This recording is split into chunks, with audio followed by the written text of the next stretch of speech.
Magandang umaga kay Congressman Jose Manuel Chel Diokno ng Akbayan Party List at isa sa mga prosecutors ng sa Vice President Sara Duterte impeachment trial. Magandang umaga po sa inyo, Congressman. Good morning, Alvin, at sa lahat ng nanonood at nakikinig. Opo, makikibalita lang kami, Attorney Chel. Ano bang what is in store for today? Sa day 4 na po, ano po? Yes, opo, day 4 na po. What is in store for today? Go ahead. Well, balikan natin yung nangyari nung unang linggo ng ating paglilitis. Kumbaga ay itinayo natin yung pundasyon ng bahay ng prosecution at naupo natin ang testigo na nag-authenticate doon sa video, si Agent Mark Calilong. Ngayon naman ay si Supervising Agent Jeremy Lotok din ng National Bureau of Investigation ang uupo. At ang magsasala sa kanya si Attorney Virgil Ligutan pa rin. So siligutan pa rin pala. Akala ko ibang private prosecutor naman, Attorney Chel. So toka pa rin for this week, si Attorney Ligutan pa rin po. For today, yes. And yan ang alam ko ha, ang lead public prosecutor for this particular article sa threats ay si Kong Lawrence Defensor. Yes. Yung nag-intro. Actually may 'di ba may intro din po siya bago nag-start yung direct examination last time? Yes, opo, Albert. Opo. So i-strengthen lang po ni Lotok yung naging testimonya ni Calilong, sir. Yes, hindi lang niya i-corroborate, no? Kasi meron din siyang mga ikikwento tungkol sa kanilang investigasyon. Opo. Pero yung dapat alalahanin po ng madlang people, ng mga kababayan po natin, na may pinatutunayan po dito sa Article 4. Hindi po kasi naging sequential, Congressman Chel, ano po, para nauna yung 4, ano po. I-refresh nyo nga po kami, ano bang pinatutunayan nating impeachable offense sa Article 4, Congressman Chel? Ito yung nakita natin na video last week, yung mga pagbabanta ni Vice President Sara Duterte. Sabi nga niya doon sa kanyang video na yung pag may nangyari sa kanya, meron na raw siya nakausap na magpapatay kay sa Pangulo at First Lady at sa dating Speaker. Ayun po yan, Albert. Opo, so ibig sabihin, sir, ang pinatutunayan ng prosecution dito na ang ginawa na yun na ni Vice President Sara Duterte ay isang impeachable offense. Hindi ho ba may nakalagay po doon sa Article 4, Kong Chel, na culpable violation of the Constitution, pero may high crimes ako nakita, at saka betrayal of public trust. Ano po? Yes, ngayon lang kasi tulad nga nang nabanggit ni Representative Defensor nung nagsimula yung paglilitis natin dito sa Article 4, ay ngayon lang sa buong kasaysayan natin nang may nangyaring ganyan na yung pangalawang Pangulo ay nagbabanta laban sa Pangulo at ng ganong degree at ganong klase. Opo. Ay, pero yung sinasabi nila na hindi conditional threat lang naman, pwede ba ilusot yun? Hindi conditional naman. Pag namatay ako, hindi pa naman ako namamatay. Hindi pa buhay yung threat. Hindi.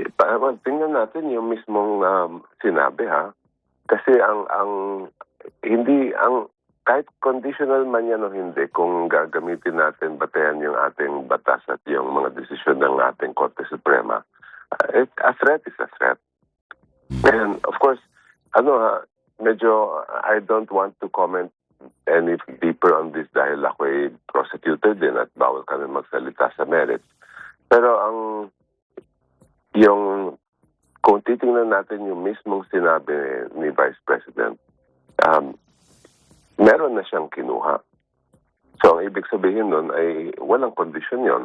Yung pagkakausap niya dun sa kanyang whoever it is that she spoke to go after the President and the First Lady. Opo. Pero linawin natin mga kababayan, ano po, baka malagay naman sa alanganin si Congressman Chel, ang magdi-decide naman po nito, mga senator, judges, ano po, tayo, mga meron lang tayo, observer po tayong lahat, ano po.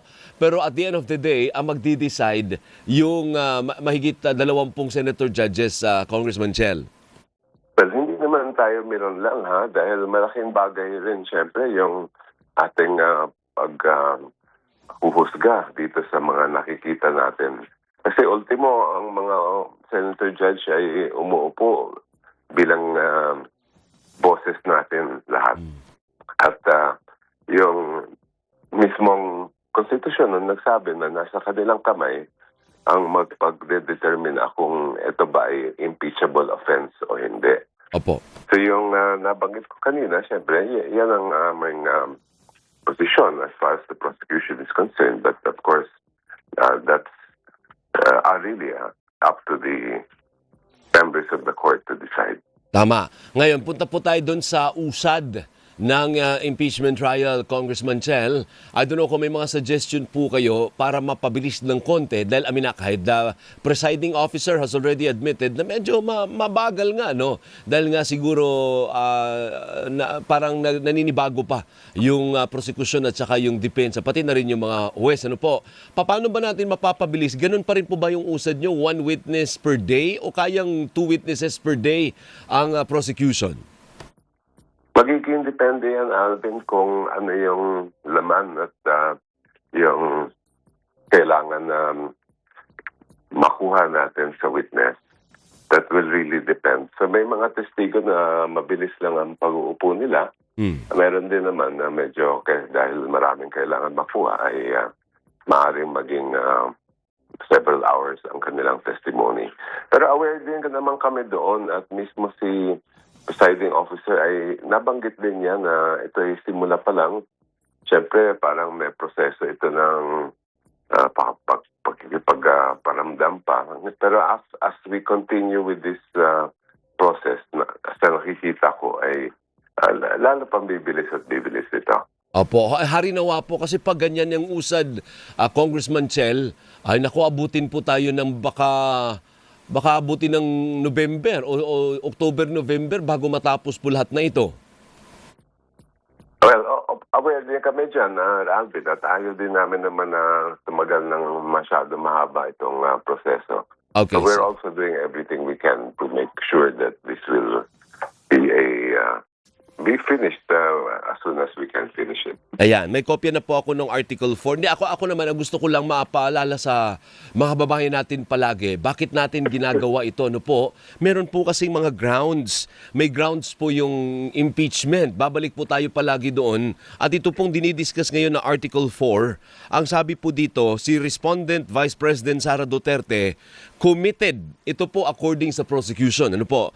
Committed culpable violation of the Constitution.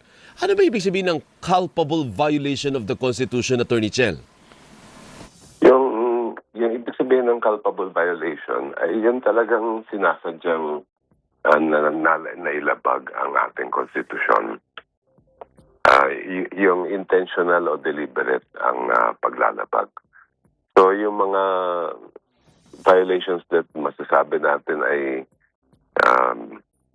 napabaya lang ay maaaring hindi pumasok dyan. Although, even omissions, if they are really glaring, ay may even also be covered by that. Okay. Ang pangalawa po, high crimes.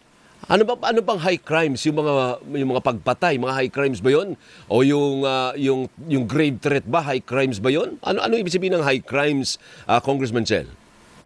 Yung high crimes, ihahalin tulad natin yan sa iba't ibang grounds ng impeachment. Kasi hindi ho ba maliban sa betrayal of public trust, culpable violation, meron din bribery, meron din treason, and other high crimes.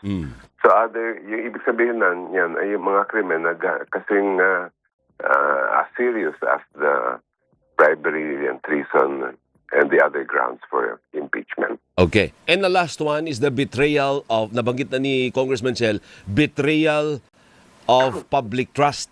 So tatlo po ang grounds. For this article lang po, Article 4 lang. Hayaan muna natin yung ibang articles para hindi tayo malito, mga kababayan. Ano po? So, culpable violation of the Constitution, high crimes, and betrayal of public trust. Ito mas blanket ito, Congressman Chel. Yes, ang ibig sabihin naman ng betrayal of public trust, yan ay nakatali doon sa katampatan ng isang lingkod bayan, yung fitness for office. Kaya nga dinagdag yan ng mga framers ng 1987 Constitution na sa kanilang pananaw ay yun naman talaga ang bottom line pag dating sa impeachment. Kung ito ba itong official ba ay dampat pa rin at maaari pa rin dapat pa rin maglingkod sa kanyang mataas na pwesto. So mas malawak ang definition ng betrayal of public trust dahil 'di ba sa atin tayo ang nagbigay ng tiwala sa ating mga matatas na opisyal na nanggaling mismo sa atin yung kanilang government authority at kapangyarihan. Po. So kung yun ay nagkaroon ng pagkataksil doon ay maaaring maging impeachable offense yan. Yan. So yun po ang patutunayan ng prosecution. Kailangan po pasok dun sa tatlong yun. Kasi yun po yung sinahit nila sa kanilang Article 4. Yung dinidiscuss po natin ngayon sa trial. Ano po? Yung ginawa ba ng Vice President ay una, culpable violation of the Constitution? High crimes ba yun? At betrayal of public trust ba yun? Yung ginawa niyang yung pagbabanta at pagkontrata sa mamamatay tao para di umano'y patayin ang Presidente, First Lady, at dating Speaker of the House. That is the objective, Congressman Chel. Yes. Yun nga po. At kaya naman patunayan, ano po, mukhang so far, so good na patutunayan naman po ninyo. Oo, nagsimula nga tayo nung unang linggo ng paglilitis doon sa pag-authenticate ng video. At ngayon naman, ang pag-usapan ay yung mismong pag-iimbestiga doon sa kasong nangyari. Okay. Sige, Attorney Chel, thank you po. Oh, by the way, okay lang po ba sa inyo yung ni-request ng panig ng Chief of Staff ni Vice President Sara? Mukhang pumunta dun sa Senado at may mga special administrative request eh. Do you have any problem with that or okay lang naman sa prosecution yung mga request na ganyan?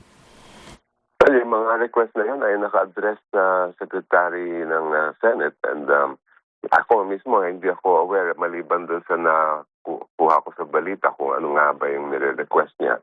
I would rather find out directly from him and then see what kung kung bibigyan ba kami ng pagkakataon na to respond. Because the request was made directly to the clerk of court, kumbaga. Opo. Sige po, ako din, hindi ko rin alam ano nire-request ni Attorney Zuleika. Ang feeling ko nga, baka pupunta ang Vice President po sa pagdinig o di kaya during the time na magti-testify si Zuleika Lopez. And I suppose the prosecution also welcomes kung sakasakali man pong mag-witness ng proceeding yung Vice President, Attorney Chel. Well, makikita natin yan. Kaya marami rin na tayong dapat makita at malaman itong mga darating na hearing natin sa impeachment trial.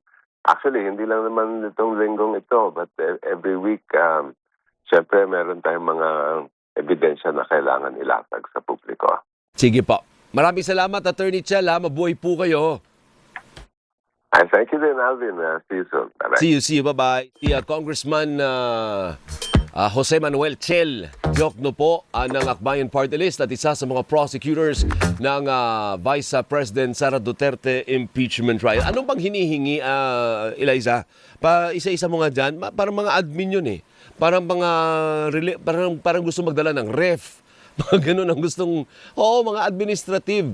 Pa-check mo nga dyan, isa-isay natin ano yung mga request. Although, bisita naman po natin si Attorney Renato Bantog Jr. Maya-maya po ang Secretary ng Senado at tumatay yung Clerk of Court ngayon sa Senate impeachment trial. Si Attorney Romy Mac nakamonitor pala sa atin. Attorney Romy Mac, magandang umaga po sa inyo. Sabi niya walang exact definition yung high crimes and betrayal of public